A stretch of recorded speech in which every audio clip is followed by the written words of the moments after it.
আল্লাহর নবী চাদর বিছায়া দিলেন, সাহাবীরা দান করো। মহিলারা দান করলেন, সাহাবীরা দান করতেছিলেন।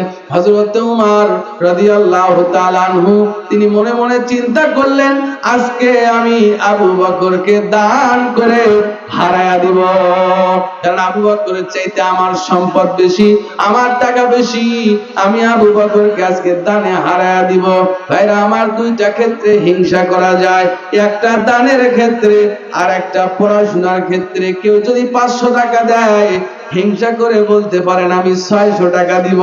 কোন ছাত্র যদি দৈনিক 1 পৃষ্ঠা করে সবক ওস্তাদকে শোনায়, আর একটা ছাত্র হিংসা করে বলতে পারে আমি আগামীকাল 2 পৃষ্ঠা সবক শোনাবো। এই দুই ক্ষেত্রে হিংসা করা যায়, আর কোন ক্ষেত্রে জায়েজ নাই। হযরত ওমর চিন্তা করে আজকে আবু বকরকে দান করে হারায়া দিব। বাড়িতে গেলেন, বাড়িতে যাওয়ার পরে টাকা পয়সা সম্পদ খাদ্যদ্রব্য যা ছিল টোপলা করে নিয়ে এসে বিশ্ব নবীর সামনে এবার চাদরের মধ্যে দিলেন। আল্লাহর নবী ডাক দিয়া কয়, ওমর রে, কতটুকু সম্পদ আল্লাহর রাস্তায় দান করলে, আর কতটুকু পরিবারের জন্য বাড়িতে রেখে আসলে বলো।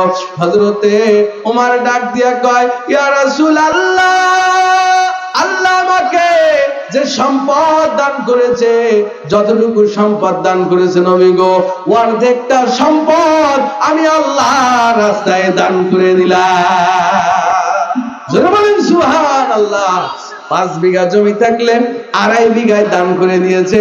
10 লাখ টাকা থাকলে 5 লাখ দিয়েছে। দানটা ছোট হলো না বড় হলো? অনেক বড় দান। জাদুতাই শুধু নয়, গোটা সাগাটা উপজেলা শুধু নয়, গোটা গাইবান্ধা জেলা নয়, গোটা বাংলাদেশ খুঁজলেও এমন দানবীর পাওয়া যাবে না।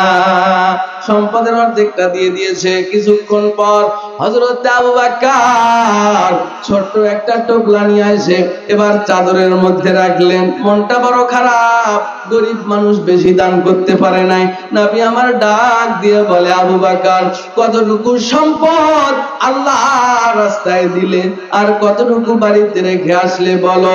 হযরত আবু বকর ডাক দিয়া কয়, নবী গো, আল্লাহ আমাকে সম্পদশালী বানায় নাই, তেমন টাকা পয়সা নাই নবী গো, তবে আল্লাহর কসম, আল্লাহ এবং আল্লাহ রাসূলকে বেঁধে রেখে, তার মানে আল্লাহ এবং আল্লাহ রাসূলের ভরসায় বাড়িতে যতটুকু টাকা ছিল, যতটুকু খাদ্যদ্রব্য ছিল, আল্লাহর কসম একটা দানাও বাড়িতে ছেড়ে আসি নাই।